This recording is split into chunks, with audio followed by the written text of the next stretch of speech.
하나님 말씀 낭독하겠습니다. 사도행전 6장 8절부터 7장 53절까지 본문으로 되어 있는데, 낭독하는 것은 6장 8절부터 7장 1절까지, 그리고 48절부터 53절까지 그렇게 본문이 길어서 끊어서 좀 낭독하겠습니다. 먼저 사도행전 6장 8절부터 낭독합니다.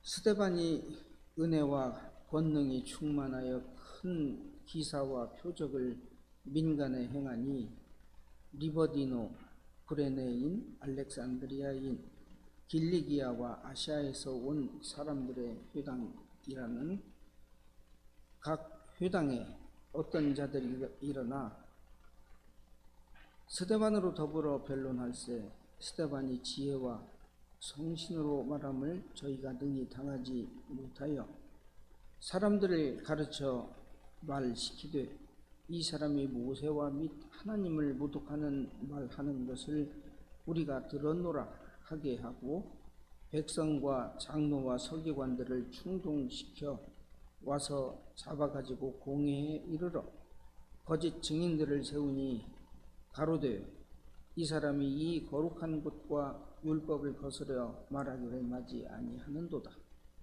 그의 말에 이 나사렛 예수가 이곳을 헐고 또 모세가 우리에게 전하여 준 규례를 고치겠다 함을 우리가 들었노라 하거늘, 공회 중에 앉은 사람들이 다 스데반을 주목하여 보니 그 얼굴이 천사의 얼굴과 같더라. 대제사장이 가로되, 이것이 사실이냐? 그 다음에 48절부터 낭독합니다.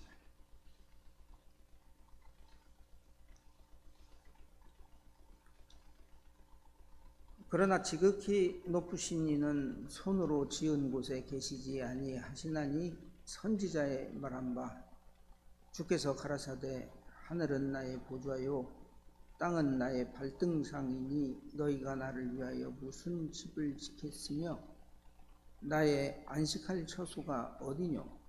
이 모든 것이 다 내 손으로 지은 것이 아니냐 함과 같으니라. 목이 곧고 마음과 귀에 할례를 받지 못한 사람들아, 너희가 항상 성신을 거스려 너희 조상과 같이 너희도 하는도다. 너희 조상들은 선지자 중에 누구를 핍박지 아니하였느냐? 의인이 오시리라 예고한 자들을 저희가 죽였고, 이제 너희는 그 의인을 잡아준 자요 살인한 자가 되나니, 너희가 천사에서 난 율법을 받고도 지키지 아니하였도다 하니라. 여기까지 낭독했습니다.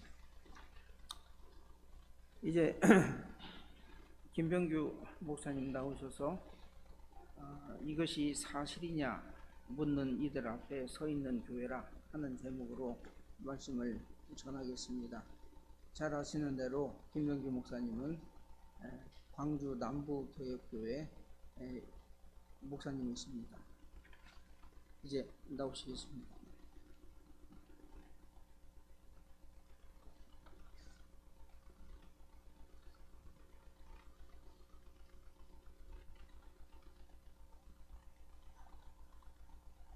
아름다운 하늘나라를 바라시면서 이곳에 모인 사랑하는 형제 자매 여러분, 우리가 아름다운 하나님의 나라가 그리스도 안에서 이 땅에 시작된 것을 알고 있습니다. 그리스도께서 하늘로 높이 올리우셨을 때에 그분은 성신님을 보내시고 이제 사도들을 통하여 복음의 말씀을 더욱 뿌려가시면서 이 땅에 그 나라를 세워가십니다. 그럴 때 우리는 교회가 그 아름다운 나라를 이 땅 가운데 드러내는 곳이라는 것을 경험하였고 맛보았고 알고 있습니다. 그러한 아름다움과 기쁨과 즐거움을 우리가 사경회라고 하는 이 자리에서 형제 자매들이 아버지 앞에서 한 상에 둘러앉아 그 생명의 양식을 먹고 마시면서 누렸습니다. 경험했습니다. 그러나 우리는 한동안 그 일에 있어서 어려움이 있었습니다. 그리고 그 일을 다시 시작하면서 하나님께서 보여주셨고 또 약속하신 그 나라를 기다리며 걸어갑니다. 그런데 한편으로 그 나라는 이 땅 위에 세워져 갑니다. 사도행전을 우리가 읽을 때에 높이 되신 그리스도께서 성신님을 보내시고 표적과 기사를 땅에서 행하실 때에 그런 아름다운 모습들, 기쁜 소식들만 있는 것이 아닙니다. 그 교회의 역사는 이 땅 위에서 세워져 가고 쓰이고 있다는 사실을 사도행전 초반부터 우리는 그 현실을 보고 있고 또 우리의 걷는 행복 가운데서도 경험하고 있습니다. 이제 오늘 오전에 우리가 살펴볼 하나님의 말씀은 사도행전 6장 7절부터 8장 1절까지 긴 부분입니다. 그런데 이것은 초대교회의 역사의 한 시기를 가르는 아주 중요한 내용입니다. 왜냐하면 오순절에 성신님을 보내심으로써 아버지의 나라를 받아서 그 권세를 행하시고서 이제 사도들을 통해 복음을 증거하시고 교회를 세우시는 일이 성공적으로 되어가는 그 장면에서 스데반이라고 하는 성신의 충만한 이가 전한 말씀과 또 표적으로 말미암아 어떤 일이 일어나고 또 그 결과로 전혀 뜻하지 않은 일들이 진행되어 가고 있기 때문입니다. 우리는 부활하신 주님이 40일 동안 하나님 나라에 대해서 말씀하시면서 하늘에 올리우시기 전에 이 땅끝까지 복음이 증거될 것을 약속하시면서 사도들을 보내셨습니다. 그때에 예루살렘과 유다라고 하는 지역이 얼마나 중요한가, 그들이 어떻게 그 첫 시작에서 중요한 역할을 맡게 되는가 하는 것을 말씀하셨고 그들을 준비시키셨고 그 일을 지금 이루어가고 계셨습니다. 이것만 놓고 본다면 유다 사람들, 히브리 사람들, 그리고 성전이 있는 예루살렘은 여전히 중요한 것처럼 보입니다. 하나님의 집은 예루살렘을 중심으로 이 히브리 사람들, 유다인들을 중심으로 세워져 가는 것처럼 보입니다. 그러나 그 일이 진행되어 가는 동안에도 그 안에는 이러한 그리스도의 일하심에 대해서 반대하는 세력들이 있었습니다. 그리고 이제 오늘 우리가 살펴볼 이 본문에는 그 일들이 아주 강력하게 진행됨으로써 눈에 보이는 현상만 놓고 본다면 마치 그 일이 실패한 것처럼 보이는 결과로 끝맺습니다. 그럴 때 이 일을 길게 기록함으로써 우리에게 하나님의 교회에 대해 전하고자 한 누가의 뜻을 생각해 보고자 합니다. 우리가 스데반이 재판정에 서서 자신을 변론한 내용 자체를 다루기는 어렵습니다. 오늘 살펴보고자 하는 것은 6장 8절부터 7장 1절, 이 스데반을 공회의에 세우기까지의 과정, 그리고 이것이 이 땅에서 교회가 세워져 나갈 때에 경험하는 현실이라는 것과 또 그에 대해서 스데반이 답변한 7장 말미의 내용을 중심으로 생각을 해보려고 합니다. 이 내용을 살피기 위해서 누가가 왜 이렇게 길게 6장 중반부에서부터 7장 끝까지, 그리고 그 결과가 기록된 8장 초반부까지 이 일을 길게 기록하고 또 적어 놓았겠는가 하는 것을 좀 초대교회 역사의 흐름과 사도행전의 기록을 간단히 생각하고서 먼저 살펴보려고 합니다. 그런 다음에 오늘 회당에서 일어난 일로 말미암아 공회의 재판정에 서게 된 스데반의 상황까지를 놓고서 우리의 상황과 비교하며 좀 생각해 보려고 합니다. 그럴 때에 우리가 아름다운 나라를 사모하면서 이 교회를 이룰 때 어떤 위험이, 어떤 위기가 우리 안에 있을 수 있는가를 생각해 볼 수 있을 것입니다. 먼저 사도행전 전체의 흐름 가운데서 오늘 본문과 이후의 상황을 좀 생각을 하겠습니다. 6장 7절을 보시지요. 6장 7절은 하나님의 말씀이 점점 왕성하여 예루살렘에 있는 제자의 수가 더 심히 많아지고 허다한 제사장의 무리도 이 도에 복종하였다 하고 기록했습니다. 누가는 우리 주님이 부활하신 이후에 40일 동안 사도들과 함께 하시면서 또 제자들과 함께 하시면서 가르치신 내용, 그 다음에 하늘로 올리우신 다음에 사도들이 12이라는 수를 채운 내용, 그 다음에 오순절에 아버지께서 약속하신 그 성신님을 받아서 보내신 일들을 제일 앞에 기록해 두었습니다. 그리하여서 이 땅에서 가르치시고 행하셨던 우리 주님의 그 약속이 이 땅 위에 성취되어 가는 것을 누가는 앞부분에 기록해 두었습니다. 그리고 난 뒤에 오순절에 성신님이 강림하시고 나서 사도 요한과 베드로가 기도하기 위하여 성전에 갔을 때에 병자를 고치신 사건과 그 이후의 일들이 기록되어 있습니다. 그러고 나서 아나니아와 삽비라 사건으로 말미암아 교회 내부에 이 분열을 낳을 수 있고 큰 위기를 가져올 수 있는, 그래서 하나님의 거룩한 교회라고 하는 사실을 그 자리에서 떨어져 나가게 만들 수 있는 위기를 기록해 놓습니다. 그런 가운데서도 누가는 오순절 성신 강림으로 말미암아 형성된 하나님의 백성이 어떤 특징을 갖는가, 계속해서 어떤 특징을 드러냄으로써 교회의 교회됨을, 하나님의 백성의 거룩함을 드러내는가를 요약해서 정리해 둡니다.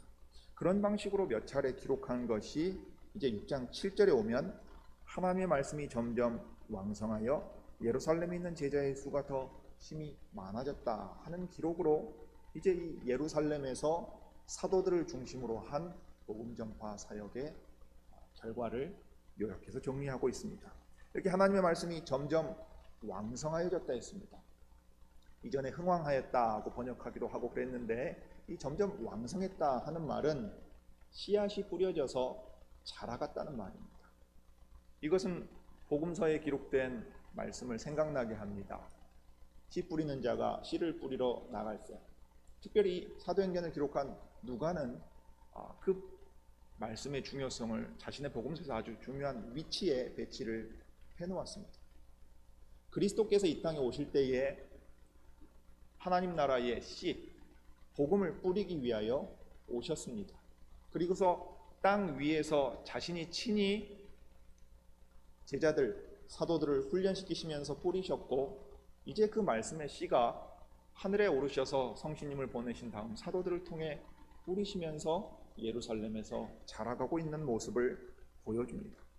예, 씨앗이 뿌려졌고 싹이 났고 자라가고 있고 그 열매가 드러나고 있습니다. 그 열매가 바로 예루살렘에 있는 제자들의 수가 더 심히 많아졌다고 했습니다. 최초로 나온 제자들이 있었다고 기록된 것이 아니라 제자들의 수가 심히 많아졌다고 했습니다. 그래서 어느 정도였느냐 하면 허다한 제사장의 무리도 이 도에 복종했다 하고 기록을 했습니다. 허다한 제사장의 무리가 이 도에 복종했다 하는 말은 그 믿음을 그들도 받아들였다 하는 얘기입니다. 물론 바로 앞에 보면 대제사장과 사두개인들이 하나의 정치 권력을 형성하고서 하나님의 말씀이 뿌려지는 데 대하여 맹렬하게 반대하는 모습을 기록해 두었습니다. 공회 앞에 사도들은 2번이나 불려가기도 했고 경고를 받기도 했고 매를 맞기도 했습니다. 그러나 그들은 하나님의 말씀에 순종하는 것이 옳으냐, 사람의 말을 듣는 것이 옳으냐 하고 말함으로써 자신들은 하나님의 말씀에 순종하고 있다는 사실을 분명하게 증거했습니다. 그러자 심지어 성전을 중심으로 하는 권력을 형성하고 있던 제사장들 가운데서, 물론 대제사장이나 그 권력의 중심부에 있는 사람들로 보기는 어렵겠습니다마는 그럼에도 불구하고 제사장들까지도 그들의 상당한 수가 이 믿음을 받아들였다고 말하고 있습니다. 하나님의 나라는 승리하는 것처럼 보이고 자라가는 것처럼 보이고 열매를 맺는 것처럼 보입니다. 이렇게 해서 예루살렘에서 사도들의 사역을 6장 7절의 말씀으로 요약을 한 누가는 이제 6장 8절부터 스데반의 이야기를 합니다. 그런데 이 교회 안에 여러 가지 현실적인 어려움들이 있었습니다. 대제사장과 사두개인들이 성전을 중심으로 해서 나사렛 예수의 제자들이 하는 일에 대하여서 강렬히 반대했습니다. 사람들을 끌어들여 가지고 한 큰 세력을 형성하게 될 것에 대하여 항상 주의하고 있었습니다. 그 다음에 내부적으로는 마귀가 사람들의 마음 가운데 있는 욕심을 부추기는 일도 기록되어져 있었습니다. 그래서 온전히 하나님께 바쳐진 거룩한 백성이 자기의 탐심 가운데에서 그 거룩한 공동체를 망가뜨릴 수 있는 예를 아나니아와 삽비라의 모습을 통해서도 보여주었습니다. 그 외에도 교회는 현실적인 어려움을 또 한 가지 가지고 있는 것을 6장 초반부에 기록을 했습니다. 제자들이 많아질 때 헬라파 히브리인들과 이제 팔레스타인 지방을 중심으로 있는 히브리 사람들 사이에 어떤 갈등이 교회 안에 생겼습니다. 그게 이제 6장 1절부터 6절까지 기록되어 있는 말씀이고, 여러분이 잘 아시는 것처럼 식탁에서 섬길 사람 7을 뽑음으로써 이 문제를 사도들이 해결을 했습니다. 그런데 그 안에 있는 갈등의 요인이 뭐였는고 하면 여기 헬라파와 히브리파의 문제입니다. 그들은 혈통으로 놓고 보면 같은 유대인들입니다. 그런데 이 유대인의 역사가 자신들이 조상으로부터 받은 땅에 계속 머물 수 없는 가운데 포로로 흩어지고 이방 나라에 끌려간 상태에서 정착하게 되고 디아스포라 유대인이 된 상황 가운데 있었습니다. 그 가운데 어떤 이들은 이 자기의 고향으로 성전이 있는 곳으로 돌아왔습니다. 그리고 그곳에 정착했습니다. 그럴 때 그들은 헬라 문화 속에 익숙했고 헬라어를 사용했습니다.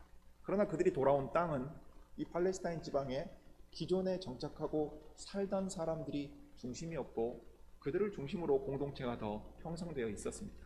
그러다 보니까 헬라 문화에 익숙한 이들, 또 이곳으로 돌아온 이들을 살피는 데 있어서 현실적인 부족함들이 생깁니다. 누가는 이것을 과도하게 사회적인 불안 요소에 대해서 강조하고 있지는 않습니다. 그러나 이 문제가 교회 안에 현실적으로 있었다. 그리고 그 문제를 사도들이 하나님이 주시는 지혜 가운데 회중이 어떻게 풀어갔는가를 적은 다음에 오늘 이제 스데반의 이야기를 연결시킵니다. 그럴 때 오늘 본문을 보면 리보디노 구레네인, 알렉산드리아인, 길리기아와 아시아에서 온 사람들의 회당이라는 각 회당의 이야기가 나옵니다. 그리고 이 회당에서 스데반이 아마도 복음을 증거하였던 것으로 보입니다. 이제 이 내용은 앞과 연결되는데요. 다시 한번 생각을 잘 해보시기 바랍니다. 헬라파와 히브리파 이 과부들의 문제, 이 구제하는 문제, 식탁에서 섬기는 문제를 해결할 때에 식탁에서 섬길 7사람과 기도와 말씀으로 섬길 사도들이 그 역할이 구분되었습니다. 그런데 회중이 이 사람들을 뽑을 때 어떤 사람들을 뽑았는가 한번 살펴보면은 물론 그 당시에 이름이 모든 걸 다 말해준다고 보기는 어렵지만 적어도 이 헬라 문화권에서 지금 와 있는 사람들의 필요를 채우기 위해서는 그들의 상황을 잘 아는 사람들이 세워져야 되겠다 하는 것을 보여주고 있습니다. 이름 자체가 이들이 헬라 문화권에서 헬라 이름을 가지고 살았던 사람이란 걸 보여줍니다. 그래서 부족한 부분을 채우려고 노력하는 모습들이 나타나는데 그 가운데 오늘 9절에 나오는 리보디노 구레네인, 알렉산드리인, 길리기아와 아시아에서 온 이 사람들은 앞에 나온 헬라파의 그 특징을 공유하는 사람들입니다.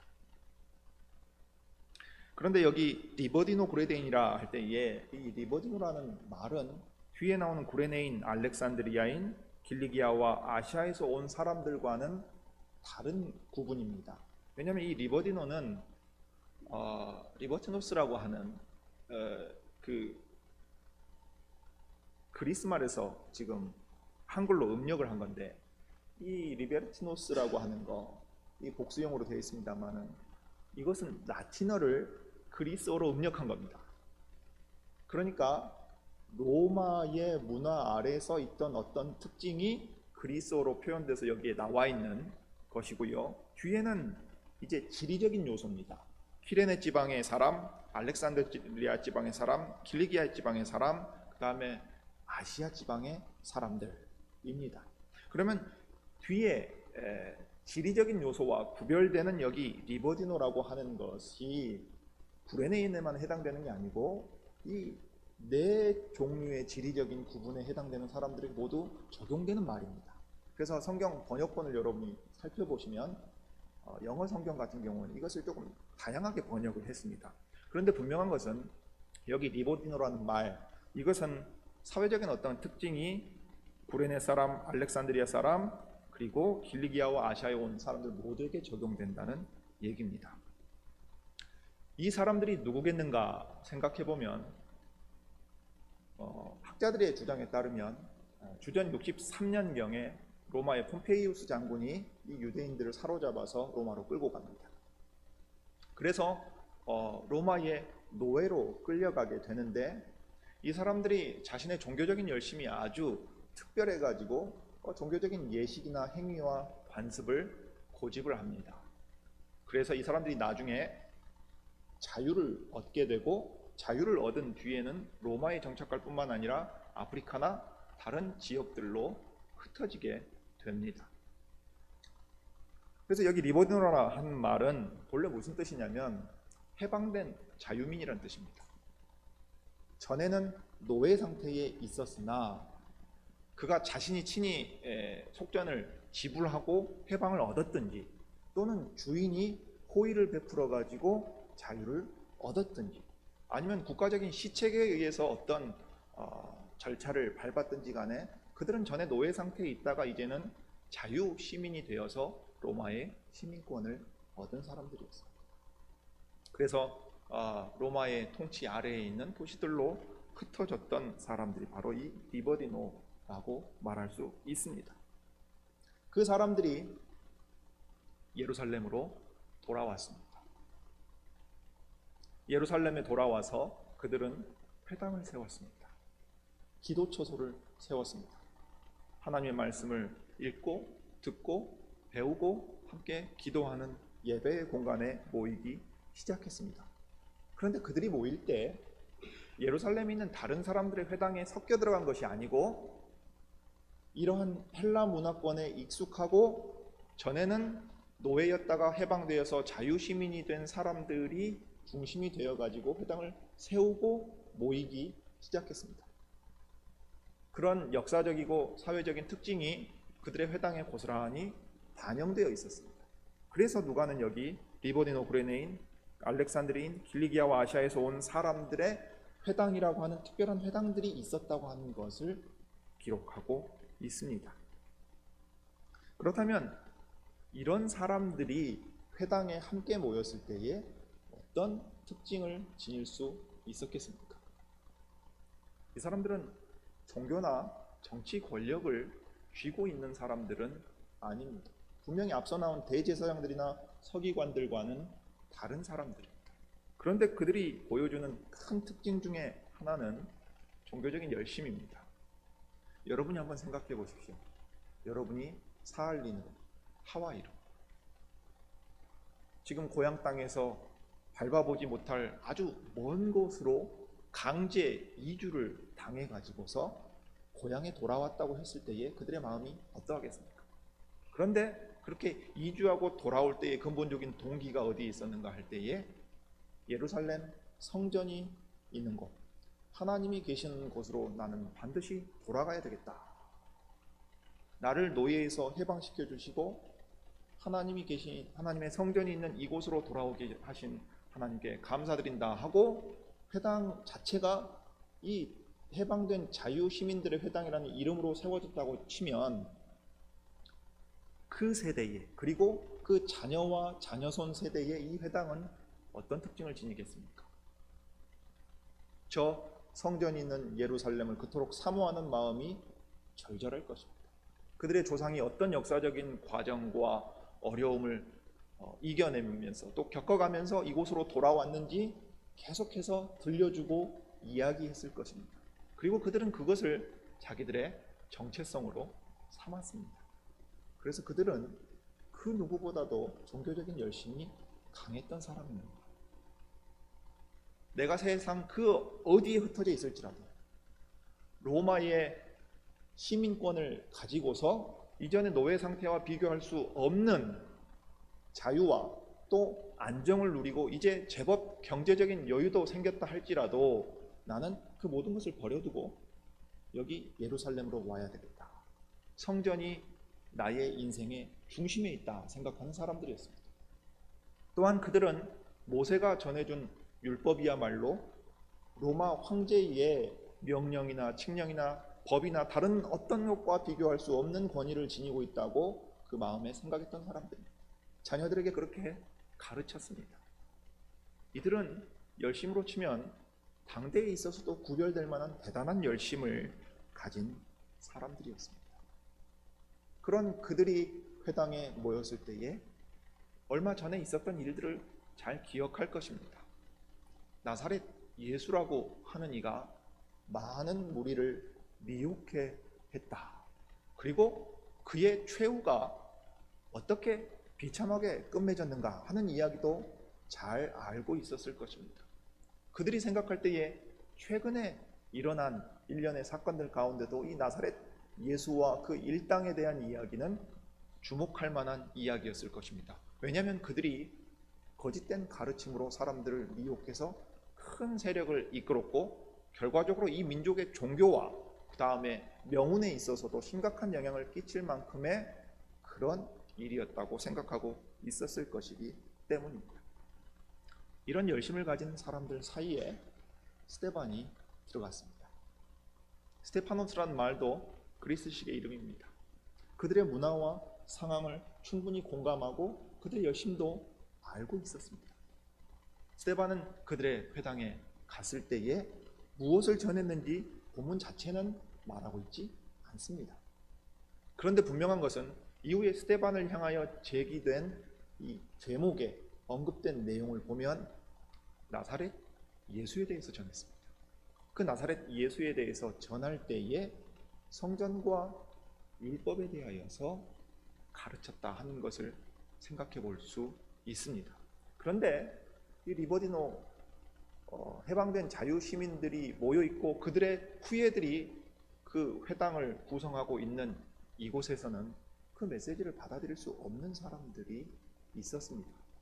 우리 조상이 그토록 열심으로 지켜오고 우리가 이것을 지키기 위해서 다른 모든 것을 포기하고 여기 와 있는데 저 스데반이 말하는 것을 우리가 받아들인다면 그것은 우리가 기존에 고수하고 있던 것은 모두 포기해야 된다는 말이 아니냐 이렇게 생각할 상황이 되었습니다.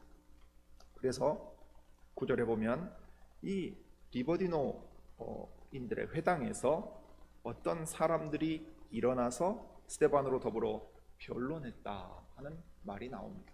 단순히 의견이 좀 다르다, 당신은 왜 그렇게 생각하는가 신사적으로 논의하고 토론했다 하는 이야기는 아니지요. 강력한 반대가 일어나가지고 그들을 향하여 당신들은 왜 이러한 가르침을 여기서 가르치느냐, 우리가 어떤 사람들인 줄 아느냐, 우리가 그동안 가지고 있고 고수해온 그 거룩한 것이 무엇인 줄 아느냐, 그런데 감히 너희가 여기에 와서 그런 말을 한다는 말이냐 하고 강력하게 반대했습니다. 그럴 때에 과연 누가 옳은가, 그것이 참되냐 거짓되냐 하는 문제를 다툴 때에 스데반이 지혜와 성신으로 말함을 저희가 능히 당치 못했다 하고 기록되어 있습니다. 분명한 것은 하나님의 성신께서 지혜를 주심으로써, 누가의 표현대로 치면 지혜와 성신으로 하는 말은 성신께서 지혜를 주심으로써 그들과 논쟁하게 하셨는데 그때에 하나님의 말씀이 가르치는 바가 무엇인지를 성신께서 증거하심으로써 스데반의 편을 들어주셨습니다. 스데반의 말이 옳다는 것을 나타내 보이셨습니다. 그런데 그들이 당치 못했습니다. 만약 그들이 성신의 사람이었다면 이것이 성신께서 글을 쓰셔서 우리에게 바른 가르침을 주시는 것이라 이해했을 텐데 사람들은 그렇게 생각하지 않았습니다. 하나님이 증거하시는 그 말씀에 대해서도 마음이 둔감해진 상태에서 그들은 그 일에 대하여서 안에 분개하면서 이것을 어떻게 처리해야 되겠는가 하고 생각하고 있었습니다. 이후에 진행된 과정들을 쭉 말씀을 따라서 살펴보시죠. 그러자 사람들은 11절에 이렇게 행동했습니다. 사람들을 가르쳐 말을 시켰습니다. 자, 이 말은 가르쳤다고 개역 한글판에 번역을 했는데 여러분이 개역 개정판을 한번 보시면 매수해서 이렇게 말하라고 시켰다고 되어 있습니다. 이 가르쳤단 말은 우리가 선생에게 배운다 하는 의미의 가르침을 뜻하는 말이 아닙니다. 뒤에 은밀하게 이 사람들을 조종을 해가지고 어떤 일을 하게 만드는 겁니다. 그런데 이 말 자체 영어 성경에도 그렇게 많이 번역을 했는데 매수해가지고, 그러니까 정당하게는 그 사람들의 마음을 움직일 수가 없기 때문에 이 사람들의 마음을 조종하려고 할 때 그들이 원하는 어떤 것을 줌으로써 자신들이 원하는 목적을 달성하려고 합니다. 이때 사람들은 말하자면 회당 안에서 저 스데반이 가르치고 전한 말에 대해서 혐의를 제기하라는 얘기입니다. 우리로 치면 치리회에 고발하라는 얘기입니다. 고발하고 소를 제기하라는 얘기입니다. 그런데 그렇기 위하여서는 그 소를 제기할 사람들이 필요하고 그 다음에 두세 사람의 증인이 필요한 것 아닙니까? 그러니까 그런 의견이 형성될 수 있도록 사람들 뒤에서 조종합니다. 사람들을 가르쳐 말시키되 어떻게 이제 말했냐면 이 사람이 모세와 및 하나님을 모독하는 말하는 것을 우리가 들었다 하고 말하게 했습니다. 이 말 자체는 이 사람들에게 있어서는 대단히 중요한 얘기였습니다. 왜 그렇습니까? 그들이 오늘 여기 예루살렘에 와서 회당에 모이는 이유 자체가 이 두 가지 때문입니다. 모세가 전해준 율법을 바르게 지키고 하나님 앞에 거룩한 백성으로 서 있는 것, 그 다음에 하나님이 계시는 이 성전에서 그분을 예배하는 일, 이것이라면 나의 다른 모든 것을 제쳐두고라도 여기에 목숨을 걸고 생명하는 마음을 그들은 가지고 있었기 때문입니다. 그런데 스데반이 이것을 거부하는 것처럼 보였습니다. 그러자 그들은 자기들의 신앙 전체를 거부하고 폐기되어야 될 어떤 것처럼 말하는 것처럼 느꼈습니다. 여러분, 그런데 그들이 하는 말을 천천히 살펴보시기 바랍니다. 자, 모세와 및 하나님을 모독하는 말을 하는 것을 우리가 들었다 했습니다. 이것은 제기되는 혐의 중에 가장 심각한 혐의입니다.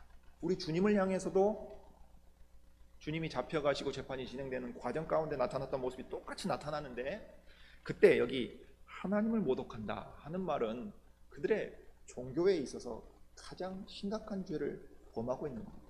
그런데 그들이 여기에 무엇을 덧붙이고 있는가를 보십시오. 모세와 및 하나님을 모독하는 말을 했다 그랬습니다. 실은 그들이 죽어 마땅한 존재다, 스데반에 대하여서 그를 사형으로 처리해야 될 만큼 심각한 종교적인 범죄다 하고 말할 때에는 하나님을 모독하는 말 하는 것을 들었다 하는 것으로 족합니다. 그런데 그들은 그 앞에 뭘 붙였냐면 모세를 모독했다 했습니다.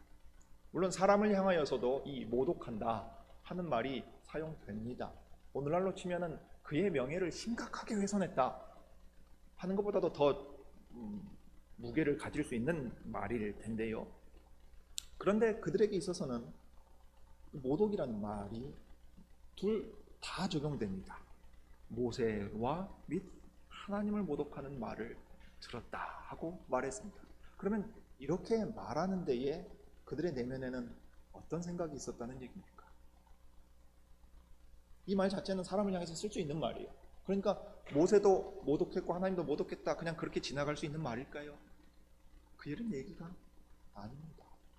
왜냐하면 하나님을 모독한다 그럴 때 이 하나님의 이름을 망령되이 일컫고, 그 다음에 하나님을 모독하는데 어떤 방식으로 그들이 모독했느냐 할 때 나중에 하면 성전에 대한 얘기가 나오고, 또 하나의 큰 죄목은 율법이 나옵니다. 그럴 때 그들은 그 율법과 관련된 죄목을 뭐라고 말하냐면 모세를 모독했다 그랬습니다. 그러니까 모세라고 하는 큰 선생을 통해서 하나님께서 우리에게 거룩한 율법을 주셨는데, 그 율법에 대하여서 다른 주장을 한다면 그것은 우리의 큰 선생 모세를 모독하는 것이 되는 것이다, 이렇게 말하고 있습니다. 물론 이것은 모세라는 말로 율법을 대치시켜 쓰는 것으로 생각할 수도 있습니다만은, 그 율법을 모세를 모독하는 일이라고 표현하고 그 모세를 모독하는 일을 하나님과 모독하는 일과 하나님을 모독하는 일과 같이 두고 있다는 사실을 생각해 보십시오. 심지어 순서로 치면 모세가 먼저 나옵니다. 이것이 나중에 공회의 소를 제기하면서 혐의를 제기할 때 표현이 달라지는데 어떤 의미가 있는가를 조금 더 생각을 해보겠습니다. 그들이 생각할 때에 율법에 대하여 그들이 가진 율법관과 다른 생각을 말하고 가르치는 것은 모세를 모독하는 것이고, 그로 말미암아 하나님을 모독하는 수준의 같은 수준의 범죄를 저지르는 것으로 지금 이야기하고 있습니다. 그들은 이렇게 회당에 소를 제기합니다. 그래서 이 문제를 회당에서 다루게 하면서 이 정도 가지고는 해결될 수 있는 문제가 아니고 정식으로 재판이 열려야 되는 문제니까 백성과 장로와 율법 선생들을 충동시켰다 그랬습니다. 부축입니다. 하나의 세력이 움직이게 만들어 가지고 정식으로 이 문제를 다룸으로써 해결하게끔 이끌어가고 있습니다. 그럴 때 와서 잡아가지고 공회에 이르렀다 했습니다. 이 와서 잡았다 하는 말은 실은 폭동 수준의 움직임이 일어났다는 말과 같습니다. 대중이 무리를 이루고서 어떤 강렬한 주장을 내세우는 세력을 형성하게 만들었다는 이야기입니다. 리버디노인들의 회당에 모였던 사람들은 자신들이 지금 제기하고 있고 주장하고 있는 이 명분은 그 어떤 조치를 취해서라도 반드시 결과를 이루어내야만 하는 중요한 일이라고 생각했습니다. 그렇기 때문에 그 일을 이루기 위해서라면 사람들을 매수하거나 또는 은밀하게 부추겨서 음모를 꾸미거나 그 다음에 세력을 규합해서 그 세력의 힘으로 정식으로 재판이 소집되게 만드는 이 일을 결코 주저하지 않았습니다. 여기에 특별히 율법 선생들이 나오는 이유는, 보아라, 우리로 치면 신학자를 대동했다고 보셔도 좋을 것 같습니다. 저 사람의 신학이 얼마나 문제 있는가 생각해 보아라. 저 사람의 주장이 얼마나 이단적인가. 오늘날 흔히들 일어나는 일들을 보면 저 사람은 자유주의자다 하는 말입니다. 이 일들에 대해 뒷받침하기 위해서 백성들이 일어났고 회당의 장로들도 있었고 그 다음에 율법 선생들까지 다 동원되었습니다. 그래서 백성들이 맹렬하게 스데반에 대하여서 혐의를 제기하고 이제 공회에 넘깁니다. 그럴 때 이 소를 제기할 때에 증인들이 있어야만 정당하게 재판이 진행되기 때문에 그들은 사람들을 가르쳐서 말시킬 것과 똑같이 이제 다시 거짓 증인들을 세웁니다. 그러면서 이렇게 말합니다. 거짓 증인들을 통해서 무슨 말을 하는가 보십시오. 이 사람이 이 거룩한 곳과 율법을 거스려 말하기를 마지 아니하는도다. 자, 모세와 및 하나님을 모독했다 그랬을 때에 그것이 의미하는 바가 무엇이냐 하면, 여기 이 거룩한 곳, 곧 성전입니다. 이것이 하나님을 모독한 것입니다. 그 다음에 율법을 거슬렀다 하는 겁니다. 율법을 지키지 않을 뿐만 아니라 그 율법 자체를 다른 방식으로 해석함으로써 율법을 폐기시키고 자기들만의 새로운 법을 주장하는 것처럼 말합니다. 그러면서 그들이 한두 번의 실수로 그렇게 한 것이 아니고 계속해서 고의로 그러한 일을 진행하고 있다는 얘기를 거스려 말하기를 마지 아니하는도다라는 말로 했습니다. 저 사람들은 악질적이랍니다. 내버려 두면 계속해서 저렇게 하고 있고 사람들을 끌어들일 것이다. 그러면 우리의 종교, 우리 이 유대교의 근간이라고 하는 것이 흔들려서 뿌리째 뽑힐 것이 아니냐. 공회는 이러한 일을 엄중히 생각하고 대처해야 될 것이 아니냐 하고서 증인들을 세워서 이렇게 말했습니다. 그리고 이러한 가르침이 스데반이라고 하는 한 개인의 주장에서 나오는 것이 아니라는 것을 14절에서 말하고 있습니다. 그의 말에 이 나사렛 예수가 이곳을 헐고 또 모세가 우리에게 전하여 준 규례를 고치겠다 함을 우리가 들었다, 이렇게 말을 했습니다. 그는 지금 한 개인으로서 이 말을 하는 것이 아니다. 공회원들도 아시다시피 우리가 얼마 전에 나사렛 예수에 대하여서 재판하였지 않는가? 나사렛 예수가 어떤 사람이었는가? 성전을 헐고 그 다음에 모세가 우리에게 전하여 준 규례를 고치겠다 함을 우리가 들었다 하고 말합니다. 그러니까 성전을 말할 때에 이 성전을 어떤 식으로 말했느냐? 성전을 헐라, 새 성전을 나사렛 예수가 세우겠다 한 것과 같은 말을 저 스데반도 했다 하는 겁니다. 나사렛 예수의 도당으로서, 나사렛 예수의 일파로서 그 한 사람뿐만 아니라 그와 함께 모여있는 제자들 모두가 이런 사고와 신학을 공유하고 있다고 지금 말하고 있습니다. 그러면서 모세가 전하해 준 규례를 고치겠다, 폐하고 새로운 규례를 만들겠다고 했습니다. 잘 보십시오. 처음에는 모세였습니다. 그 다음에는 율법이라고 말합니다. 그 다음에 이 율법이 무언가 하면 모세가 우리에게 전하여 준 규례라 했습니다. 그러니까 오늘날 우리가 생각하고 있는 기록된 구약 성경만을 말하는 게 아닙니다.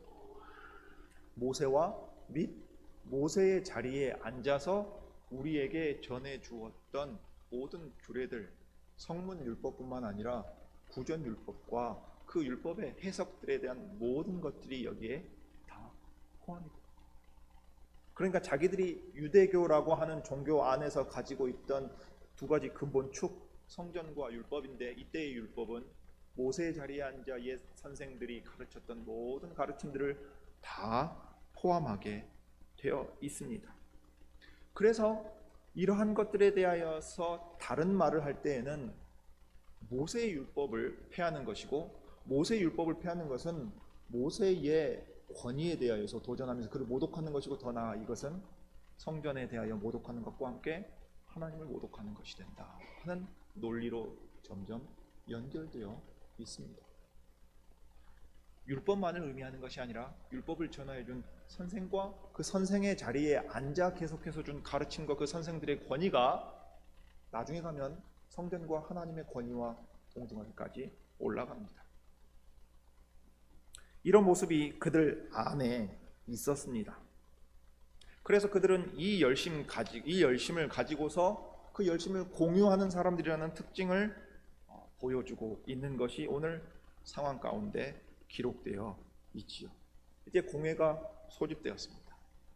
스데반은 이제 피고인의 자리에 앉아서 대제사장의 신문을 받습니다. 대제사장이 묻는 질문은 7장 1절에 아주 간단하게 기록되어 있습니다. 대제사장이 가로되 이것이 사실이냐. 너무도 당연한 과정이지요. 지금 제기된 혐의에 대하여서 네가 그런 말을 했다는 것을 인정하겠느냐 하고 묻습니다. 그럼 제기된 혐의 두 가지는 무엇입니까? 먼저는 하나님을 모독했다 하는 것인데, 그 하나님을 어떤 방식으로 모독했느냐? 하나님이 계시는 곳 성전을 지금 헐라고 말하는 나사렛 예수, 성전을 헐고 내가 다시 짓겠다고 말한 그 나사렛 예수의 말을 따라서 가르쳤다고 하는 혐의가 하나가 있고, 그 다음에 모세가 우리에게 전해주고 또 모세의 자리에 앉아 선생들이 그것을 해석해서 가르쳐준 모든 가르침, 그래서 우리에게 주어져 있는 이 율법의 체계 자체를 그가 거부한다, 헤아려 한다 하는 이 혐의가 사실이냐 하고 물어보고 있습니다. 여러분, 오늘 이 대제사장의 질문은 당시 스데반과 또 스데반이 지금 대표하고 있는 예루살렘 모인 초대교회 사람들에게 묻는 질문으로 보입니다. 그들은 이 질문에 대하여서 대답을 해야 됐습니다. 그리고 이 질문은 우리가 오늘 본문의 전후 맥락을 살펴볼 때 유대교와 기독교를 가르는 분기점입니다. 예루살렘의 교회가 하나님의 집으로 그리스도의 통치 아래서 성신의 능력 가운데 세워져 갈 것이냐? 그렇지 않으면 저 성전과 율법이라고 하는 유대교의 기존의 체계를 고수하면서 사람들이 스스로 세우려고 하는 집으로 흩어져 버리게 될 것이냐 하는 분기점에 서 있는 것입니다. 이 질문에 대해 우리는 답을 어떻게 해야 되겠는가 하는 것이 그 시대의 고민이었습니다. 왜냐하면 이 유대교가 가지고 있는 틀을 그대로 고수한다면 성전은 모든 사람이 기도하는 집이 될 수 없습니다. 유대인들만이 그곳에 모여 있어야 되고 여성은 배제될 것이고 이방인들은 배제될 것이고 세리와 창기들은 그곳에 가까이 할 수 없을 것입니다. 문제는 그곳에 하나님의 영광의 임재가 함께하지 않는다는 사실입니다. 그곳은 하나님께서 다스리시는 게 아니라 대제사장과 서기관들이 로마의 권력과 결탁하면서 지내고 있는 곳이기 때문이었습니다. 다른 하나는 율법에 대한 해석 체계를 세우고서 하나님과 같은 자리에 모세가 올라가고 모세와 같은 자리에 모세의 자리에 있던 선생들이 올라가게 됨으로써 이제 그들의 권위는 아주 확고하게 됩니다. 그러한 해석에 이의를 다는 사람들은 모두 이단이 됩니다. 그런 방식으로 다른 어떤 가르침, 더 나아가 이 복음이 예루살렘과 유다를 넘어서서 사마리아를 갈 수 있어야 되는데 사마리아로 갈 수가 없습니다. 사마리아 사람들이 하나님의 백성으로 들어올 수가 없습니다. 저 이방인들도 들어올 수가 없게 됩니다. 교회의 보편성이라고 하는 것. 이후에 그리스도께서 이 교회를 쓰셔서 하나된 하나님의 백성을 만들려고 하시는 일에 있어서 오늘 이 대제사장이 묻는 질문은 어떻게 답하느냐에 따라서 그 길이 달라지게 되는 질문이었습니다. 여러분, 실은 이 질문은 여전히 우리의 앞에 놓여 있는 질문이기도 합니다. 잘 생각해 보십시오. 우리는 참으로 좋은 선생을 하나님으로부터 선물로 받았습니다. 그 말씀을 받을 때 사경회로 모였고 큰 기쁨 가운데에서 이 열심을 함께 공유했습니다. 한 상에 둘러앉아 먹고 마시는 한 형제 자매로서 기쁨 가운데서 각자의 자리로 돌아갔습니다. 교회들이 섰고 교회의 연합이 시작됐습니다. 하나의 독립된 노회가 형성되었습니다. 교회들이 섰고 사람들이 세워졌습니다. 그럴 때 우리 안에 어떤 모습들이 있는가를, 우리가 지금 무엇을 경험하고 있는가를 한번 생각해 볼 수 있기를 바랍니다. 스데반이 이 질문에 답변을 할 때 놀랍게도 그는 부형들이여 라는 말로 시작합니다. 이것은 물론 재판을 유리하게 진행하기 위한 수사적인 표현일 수도 있습니다. 그러나 스데반은 분명히 우리가 한 아버지 아브라함 밑에 태어난 형제와 자매라고 하는 사실을 인정하고 시작합니다. 7장 2절입니다. 스데반이 가로되 여러분 부형들이여 들으소서. 우리 조상 아브라함이 하란에 있기 전, 이렇게 시작합니다. 맞습니다. 대제사장이나 공회원들이나 리버디노 회당에 모였던 모든 사람들이 한 믿음의 조상 아브라함을 아버지로 믿고 섬기는 사람들, 한 역사를 공유했습니다. 지금까지 이어져 왔습니다. 그런데 언제 그들이 분열하고 있는가를 보십시오. 어떻게 해서 나뉠 수밖에 없는가를 보십시오. 스데반의 답변을 보시면 51절 한번 보시기 바랍니다.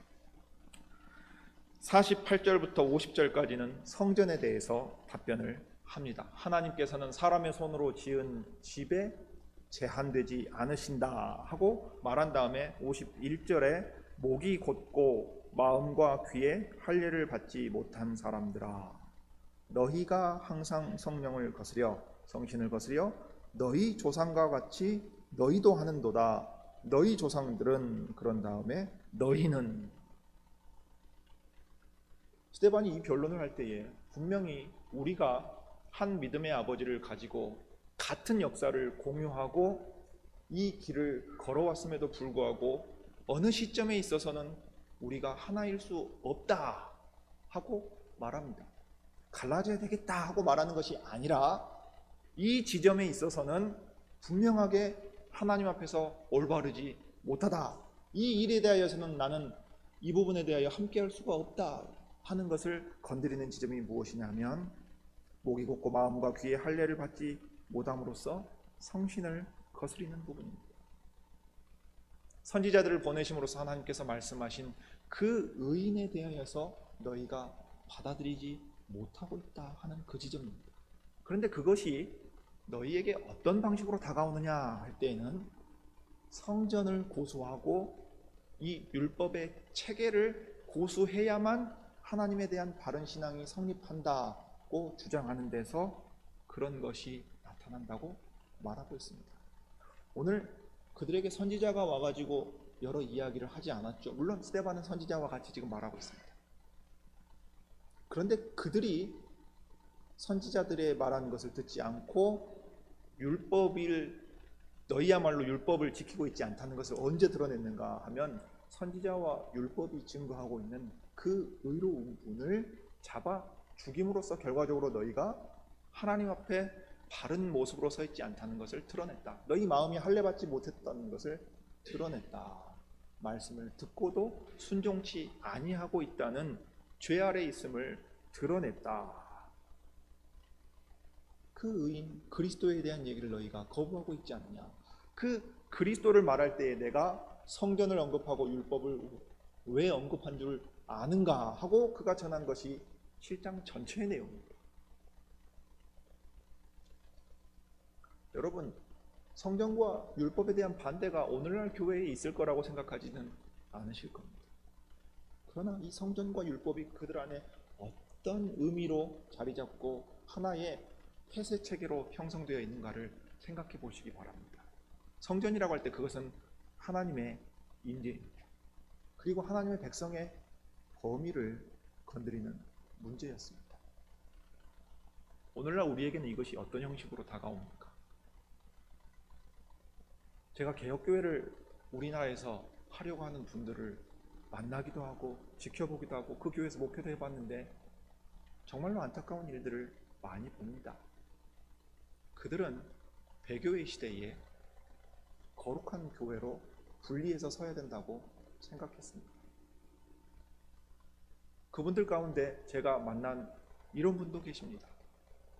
참 교회와 거짓 교회의 논리로 교회를 해석하기 시작했습니다. 울타리를 칩니다. 그들에게는 하나님의 임재가 없습니다.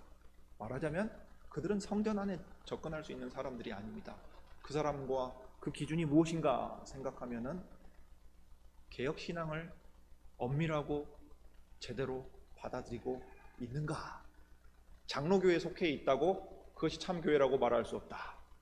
개혁교회라고 해서 다 개혁교회가 아니다. 여러분 이런 비판 들어보셨죠? 독립개신교회는 감독제이기 때문에 개혁교회가 아니다. 이런 식으로 아닌 교회들을 계속해서 쳐냅니다. 그래서 제가 오죽하면 답답해서 물어봤어요. 그러면 참교회가 우리나라에 얼마나 있다고 생각합니까? 우리 교회하고 고신 쪽의 소수의 일부 교회. 이건 제가 직접 들은 이야기입니다. 그리고 이런 생각으로 교회를 이루고 계속해서 분열하는 교회들을 봅니다.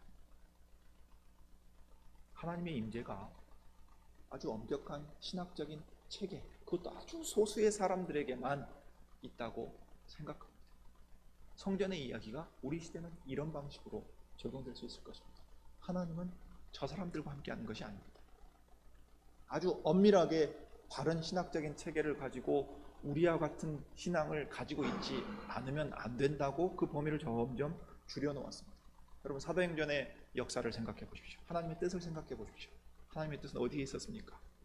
예루살렘에서 시작해서 땅끝까지 보내시는 데 있었습니다. 땅끝까지 사람들을 불러오시는 데 있었습니다. 그러나 오늘날 신학에 대한 논의와 교회를 이루는 일에 있어서 계속해서 배제하려는 움직임들이 우리 안에도 있을 수 있습니다. 더 나아가서 율법의 문제는 우리 안에 어떻게 작용합니까?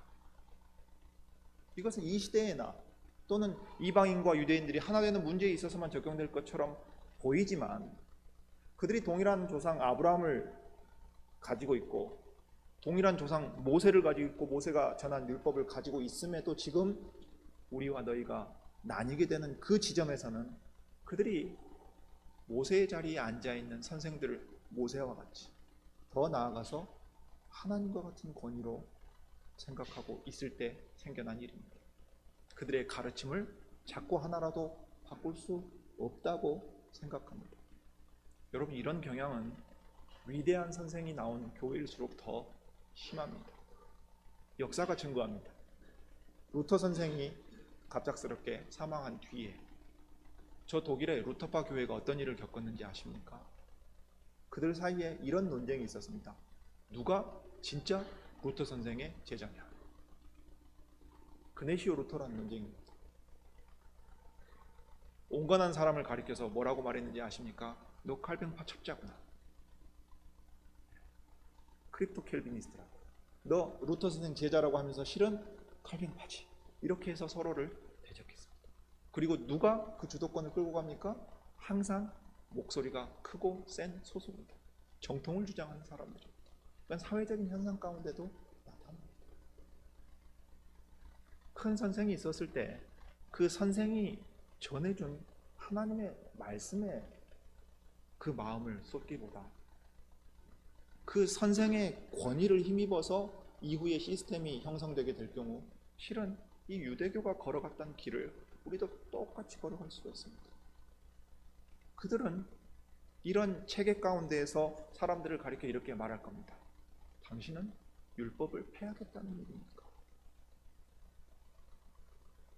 실은 제사장이 묻는 이 질문은 오늘 우리가 마주하고 있는 질문이기도 합니다. 당신은 김홍전을, 최낙제를, 이 위대한 선생의 가르침을 이탈하고 다른 가르침을 받아들이겠다는 것입니까? 당신은 다른 교회들과 구별되게 이렇게 독립해서 홀로 외롭게 걸어오고 열심히 걸어왔던 우리의 열심을 깡그리 무시하는 것입니까? 리버디노 회당에 모였던 사람들이 가질 수 있는 그 심정을 우리도 가지고 있습니다.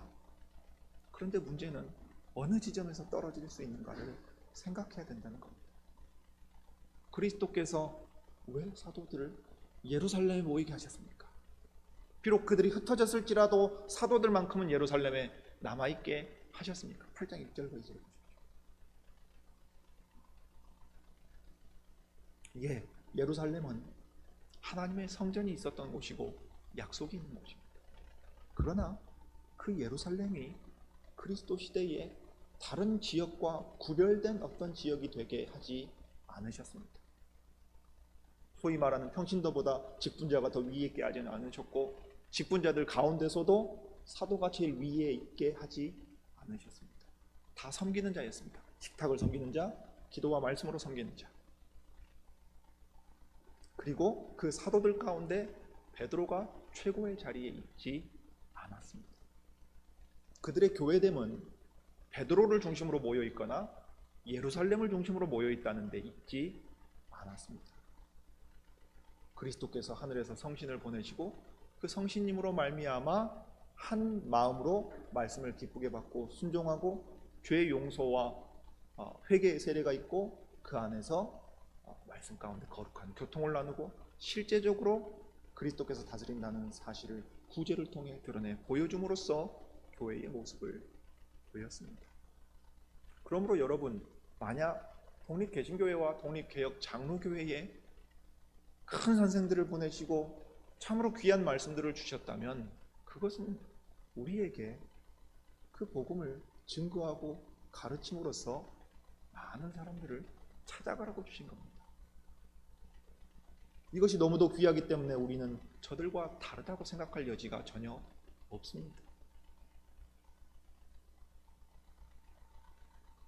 어쩌면 우리는 울타리를 침으로써 우리를 구별하고 우리를 스스로 높이고 있는지도 모릅니다. 우리가 경험하고 있는 일들은 우리 안에 있는 이런 모습들을 하나님께서 드러내는 것일지도 모릅니다. 여러분, 이 대사장이 던진 질문은 우리 안에서 일어난 질문일 뿐만 아니라 또 바깥에서 우리에게 묻는 질문이기도 합니다. 재판정에 소환되었을 때 받은 질문이라는 점을 생각해 보십시오. 그리스도께서는 우리가 세상으로 보냄을 받았을 때 세상이 우리를 재판정에 세울 것을 잘 알고 계셨습니다. 그때의 세상은 세상이 생각하는 방식으로 또 우리에게 이런 형태의 질문을 던질 것입니다. 오늘날 한국 사회에서는 이런 질문을 던지겠지요. 개신교회는 자기들만의 왕국을 수립하고 세상의 법률도 다 폐기하려고 하는가? 그들은 자기들만의 나라에서 자기들의 법대로 살아가겠다고 하는가? 그런데 왜 이 나라의 시민으로서의 권리는 누리면서 그들의 의무는 다하지 않는가? 당신들은 그렇게 생각하는가? 그것이 사실인가? 라고 물을 겁니다. 상황 자체는 우리가 의도하지 않은 상황에서 전혀 다른 질문들이 나오겠지만 우리는 여기에 대해서 답해야 합니다. 우리 안에서 던져진 질문에 대해서도 답을 해야 합니다. 그리고 이것은 우리 앞에 우리의 걸음이 길이 나뉘게 될 만큼의 큰 중요한 분기점이 된다는 사실도 이해해야 됩니다. 비록 예루살렘에 큰 박해가 일어나서 흩어지는 것처럼 보이고 실패하는 것처럼 보이는 뼈아픈 현실이 우리 앞에 보일지라도 하나님 앞에 옳은 것이 무엇인가 우리는 판단을 해야 됩니다. 스데반이 법정에 서서 이 긴 변론을 하는 것을 생각해 보십시오. 자기의 정당성을 변호하기 위해서 말하고 있지 않습니다. 그는 그리스도를 변호합니다. 그 이후에 어떤 결과가 올지 알지 못합니다. 그는 그리스도를 증거합니다. 하나님의 말씀을 듣는 것이 옳으냐, 사람의 말을 듣는 것이 옳으냐, 너희는 판단하라 하는 이 담대함이 그에게 있었습니다. 그리고 이러한 답을 하기 위해서 우리는 역사 철학을 가지고 있어요. 우리가 걸어온 역사에 대하여서 하나님의 뜻이 어디 있는가를 판단하고 분별하고 그 안에서 확신 가운데 답변할 수 있어야 합니다. 물론 이것은 성경 속 역사입니다. 그렇기 때문에 답을 하기 훨씬 더 쉬울지도 모릅니다. 그러나 스데반이 그리스도께서 승천하신 이후에 100년 뒤의 사람이 아닌 것을 기억해 보십시오. 그들은 부활하신 그리스도가 하늘로 올리우신 지 얼마 되지 않아서 그리스도를 중심으로 성경을 모두 다 해석하고 있습니다. 사도 바울의 예를 생각해 보십시오. 그가 수년간의 수십 년의 신학 훈련을 거친 다음에 그의 사상 체계가 바뀐 것이 아닙니다. 그리스도가 부활하신 주님이 하나님의 아들이시다는 확신 아래서 모든 것을 다 뒤집고 재해석했습니다. 그 가운데 그는 힘있게 증거할 수 있었습니다. 여러분, 독립개신교의 역사와 독립개혁 장로교의 역사가 오래되지 않았습니다. 그러면 오늘 우리가 경험하고 있는 이 일들, 또 우리가 놓여있는 이 상황, 그리고 어디로 걸어가야 될 것인가 생각할 때 우리는 이 일에 대해서 살펴야 합니다. 판단할 수 있어야 합니다. 그래야만 지금 우리가 어디에 서 있고 왜 이런 상황 가운데 있는지를 깨달을 수 있어야만 어디로 어떻게 나아갈 수 있을 것인지 알 수 있기 때문입니다. 스데반이 그 일을 하고 있습니다. 이 점에 있어서 의견이 갈릴 수 있습니다. 대제사장과 사두개인들처럼 생각하는 사람이 있을 수 있습니다.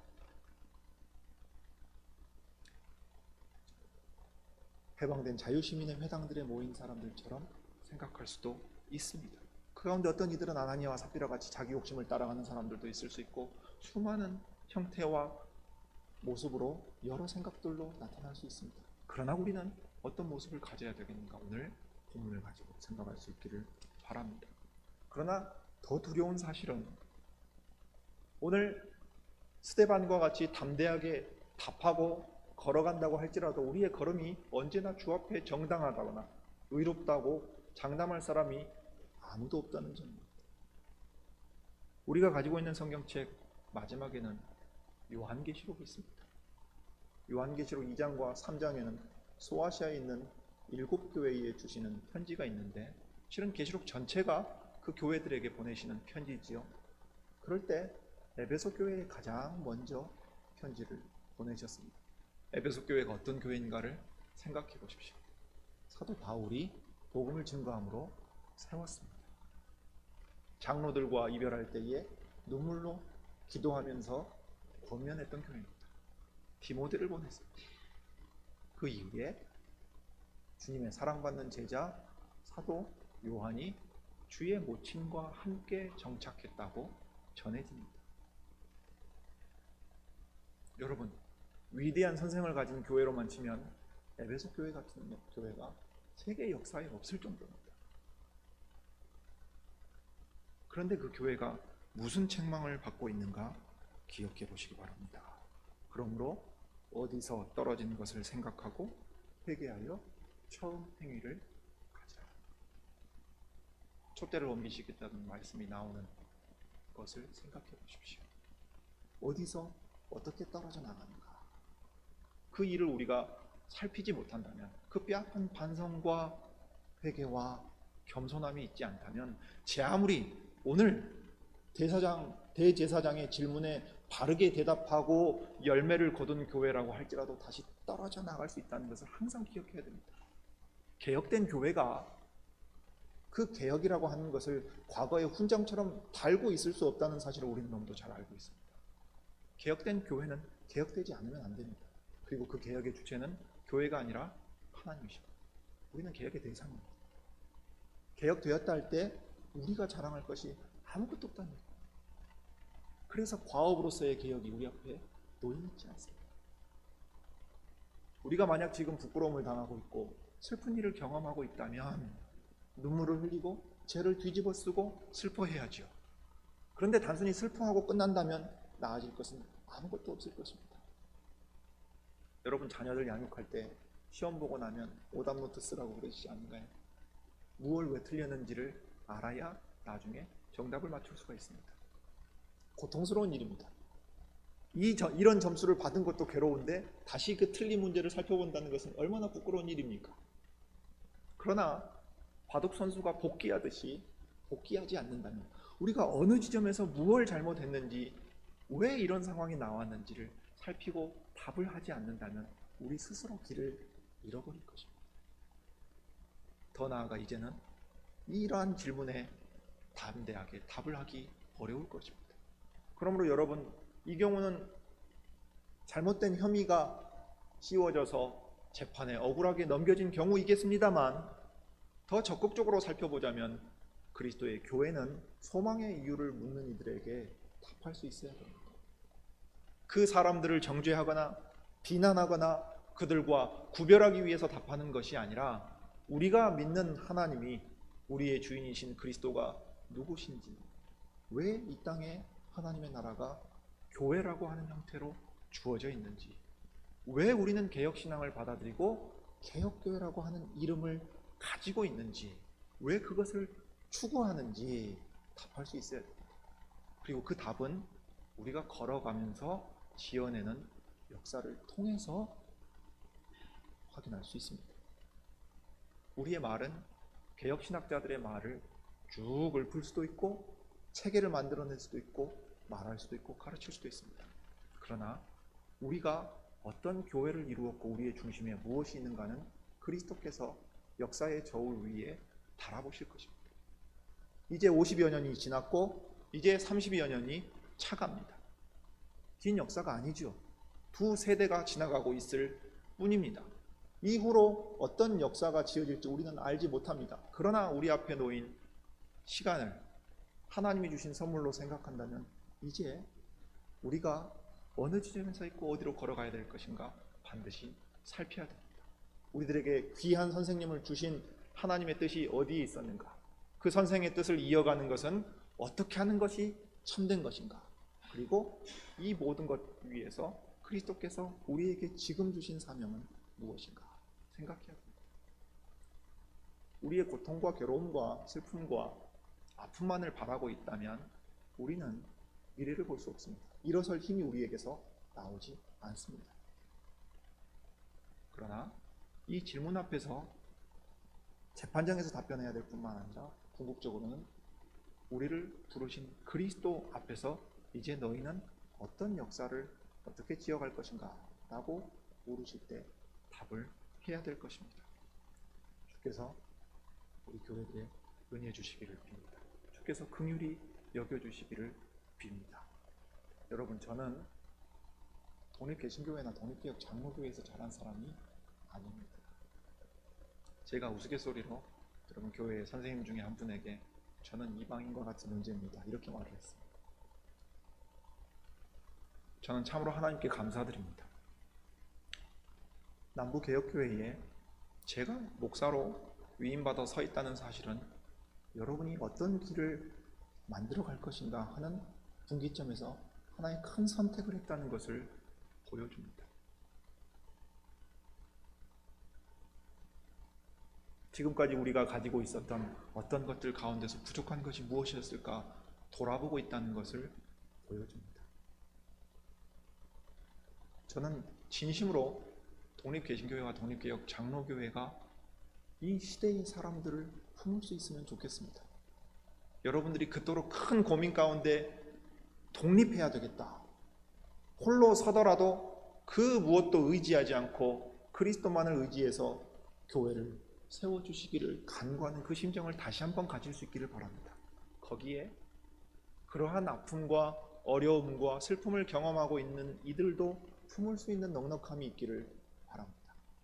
너무도 많은 이들이 목자를 잃고 방황하고 있습니다.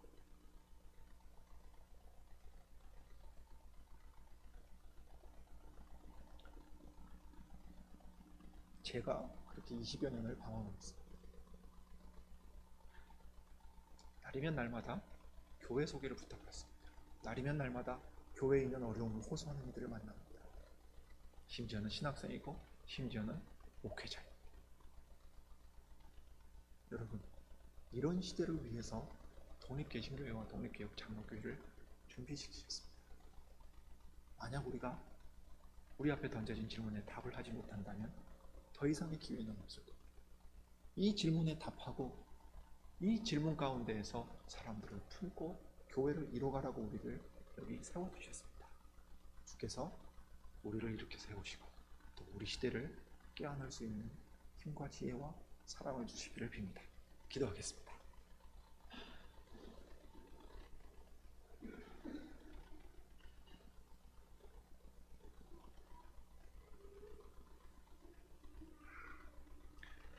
사랑이 많으신 아버지 하나님, 아버지께서는 아버지를 반역하고 떠나 자기의 정욕대로 살아가던 저희들을 하나님의 사랑하시는 외아들 예수 그리스도를 통하여서 죄에서 건져내시고 그 사랑의 나라에서 살아가게 하십니다. 그 나라를 이 땅 가운데 이루실 때에 성신님을 보내셔서 말씀을 들은 하나님의 백성들이 그리스도의 제자로서 듣고 순종하며 서로 믿음의 교통 가운데에서 살아가게 하셨습니다. 이 땅의 교회가 세워져 갈 때 아름다운 나라를 사모하지만 한편으로는 우리 안에 있는 수많은 인간적인 어려움들과 또 우리 안에 있는 욕심들 또는 종교적인 명분으로 행하는 악함들이 우리 안에 있습니다.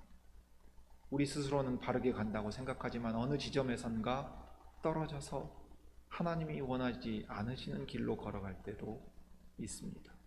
심지어는 그 두 길이 서로 갈려서 그 이전으로 돌아갈 수 없는 분기점을 만나기도 합니다. 주여, 참으로 저희는 한 치 앞도 알지 못하고 바라보고 내디딜 수 없는 무지한 자들임을 고백합니다. 그런 저희들을 부르시고 모이게 하셔서 그리스도의 교회를 이루게 하시고 또 하나님의 말씀을 풍성히 누리고 그 말씀을 전하는 증인들로 세워주신 데 대해서 감사드립니다. 오늘 저희는 참으로 어려운 가운데 있습니다.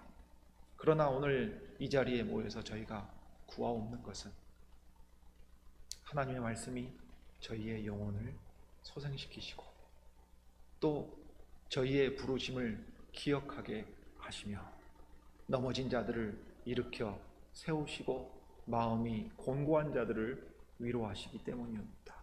하나님의 말씀이 우리가 어디서 떨어져 나갔는지 또 어디에 서 있는지 어디로 가야 할지를 알려주시기 때문입니다. 그러므로 저희가 사람을 높이지 아니하고 그리스도 안에서 그리스도 아래에서 항상 겸손히 서 있게 하옵시고 저희 가운데 자랑할 것이 있다면 그 선물을 주셔서 그것으로 그리스도께서 맡기신 사명을 이루라고 하신 것임을 하시는 복인 줄 알고 우리 주님의 뜻을 바로 깨달아 사용하게 하옵소서. 주여, 시대가 참으로 어둡고 교회들이 거룩한 교회로서의 역할을 잘 감당하지 못하는 슬픈 모습들을 매일매일 지켜보고 있습니다. 주여, 그럼에도 불구하고 저희로서는 그 거룩함을 드러낼 수 없지만 그리스도께서 말씀과 성신으로 다스리신다면 저희 안에 하나님의 영광이 나타날 줄 아오니 이제 독립개혁 장로교회와 독립개신교회의 걸음을 주께서 인도하여 주시고 또한 지켜주시고 보호해 주시기를 비옵니다. 그리하여서 참으로 그리스도께서 약속하신 것처럼 땅끝까지 복음이 증거되고 교회가 세워져 나가며 하나님의 영광이 더욱 드러나는 일에 저희를 써주시옵소서. 주 예수님의 이름으로 기도드립니다. 아멘.